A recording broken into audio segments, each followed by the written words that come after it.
ഭാഗത്തേക്ക് കടക്കുന്നില്ല. നിങ്ങൾക്കൊരു കാര്യം പറയട്ടെ, ഇതാരാ? കേരളത്തിൽ ആദ്യമായി പള്ളി പോയ പെണ്ണാണ്. ഫോട്ടോ ഇത് മുജാഹിദിന്റെ പുടവ വനിതാ മാസിക. ഇതില് ആരാണത്? ഈ പാദധന്യം കേട്ടോളെ, വെള്ളാറമ്പാറ ഖദീജക്കുട്ടി കേരളത്തിൽ ആദ്യമായി അള്ളാഹുവിന്റെ പള്ളിയിൽ പോയി ആരാധന കർമ്മങ്ങൾ പങ്കെടുത്ത 2 മുസ്ലിം വനിതകളെ ഇവിടെ പരിചയപ്പെടുക. ഒന്ന് ഖദീജക്കുട്ടി, പിന്നെ ഒന്ന് PK ആമിന. 2 ആളാ ആദ്യമായിട്ട് സഹാബത്തിന്റെ കാലത്ത് ഇസ്ലാം മതം വന്ന ഇവിടെ ആദ്യമായിട്ട് പള്ളിയിൽ പോയ 2 പെണ്ണുങ്ങൾ. ഒന്ന് ഖദീജക്കുട്ടി, ഒന്ന് ആമിന. എന്നാ ഖദീജക്കുട്ടി എന്താ പോവാൻ കാരണമെന്ന് ഇതിൽ പറയുന്നുണ്ട്, കേട്ടോളെ. ഇസ്ലാഹി തറവാട്ടിലെ പ്രമുഖ പണ്ഡിതന്മാർ ഇടയ്ക്കിടെ ഖദീജക്കുട്ടിയെ സന്ദർശിക്കാറുണ്ട്. എങ്ങനെ? ഖദീജക്കുട്ടി പള്ളിയിലെത്തി എങ്ങനെയാന്നാ പറയുന്നത്? ഖദീജക്കുട്ടി വീട്ടിലിരിക്കുന്ന ഖദീജക്കുട്ടി എങ്ങനെയാ പള്ളിയിലെത്തിയത് എന്നുള്ളത് നിങ്ങളെ പുടവേല് നിങ്ങൾ എഴുതിയതാ, ഞങ്ങളാരും എഴുതിയല്ല. എങ്ങനെയാ എത്തിയത് കേട്ടോളി. ഇസ്ലാഹി തറവാട്ടിലെ പ്രമുഖ പണ്ഡിതന്മാർ ഇടയ്ക്കിടെ ഖദീജക്കുട്ടിയെ സന്ദർശിക്കാറുണ്ട്. ഇക്കൂട്ടത്തിൽ KNM സംസ്ഥാന സെക്രട്ടറി AP അബ്ദുൽ ഖാദർ മൗലവിയെ അവർ പ്രത്യേകം പേരെടുത്തു പറഞ്ഞു. നമ്മളെ മുജാഹിദ് ബോയ്സ് പറഞ്ഞല്ലോ, കച്ചം പണിക്കലിന്റെ ഉപജ്ഞാതാവ് എന്ന് പറഞ്ഞില്ലേ, അയാൾ ഇടക്കിടക്ക് വരുമ്പോഴും ആരടുത്ത്? ഖദീജക്കുട്ടിന്റെ അടുത്ത്.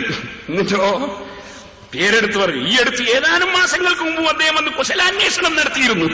ഖദീജക്കുട്ടിയോട് കുശലാന്വേഷണം. ആര്? AP അബ്ദുൽ ഖാദർ മൗലവിയെ. ഇങ്ങനെ കുശലാന്വേഷണം നടത്തിയിട്ട് ഖദീജക്കുട്ടി പറയാ, ഖദീജക്കുട്ടിയോടൊപ്പം ആദ്യഘട്ടത്തിൽ പള്ളിയിൽ പോയിരുന്നവരിൽ ജീവിച്ചിരിക്കുന്ന ഏക സ്ത്രീ ഒതായിലെ PK ആമിനയാണ്. അവർ പല സ്ത്രീകളെയും ഇക്കാര്യത്തിൽ ബോധവൽക്കരിക്കുന്ന ദത്തശ്രദ്ധരായിരുന്നു. ഇങ്ങനെ എന്ത് ചെയ്തു? ഈ പള്ളിയിൽ പോക്ക് ആദ്യമായിട്ട് തുടങ്ങിയത് ഈ ആമിനയും ഖദീജക്കുട്ടിയാണെന്ന് കാന്തപുരം പറഞ്ഞതല്ല.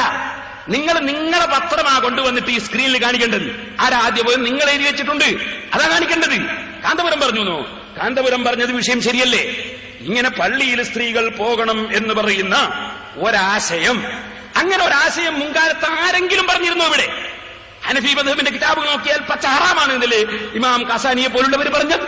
കറാഹത്ത് എന്ന് പറഞ്ഞാലും ഹറാമാണെന്ന് പറഞ്ഞാലും എന്ത് പറഞ്ഞാലും പോകണ്ട എന്നതിനുണ്ടോ തർക്കം? പോകണ്ട എന്നതിൽ ആർക്കാണ് തർക്കം?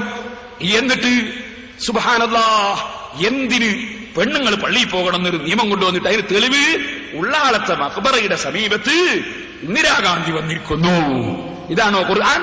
ഇതാണോ ഹദീസ്? മുസ്ലിം ലോകത്ത് നിങ്ങൾ എന്തിന് ഭിന്നിപ്പിക്കുന്നു? ഇതാണ് ഞങ്ങൾക്ക് അറിയേണ്ടത്. ഇൻഷാ അല്ലാഹ് ഞാൻ പറയാം.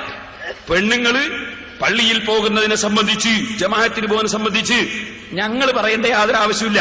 നിങ്ങളുടെ സെലഫികളായ നേതാക്കൾ, ഉദാഹരണത്തിന് നോക്കൂ, Ibn Baz, Abdul Aziz Ibn Baz മൗലിദ് വയ്ക്കാൻ പാടില്ല ഫത്വ കൊടുത്ത ആളല്ലേ അദ്ദേഹം? സൗദി അറേബ്യയിലെ ഗ്രാൻഡ് മുഫ്തിയല്ലേ അദ്ദേഹം? സെലഫി പണ്ഡിതനല്ലേ അദ്ദേഹം?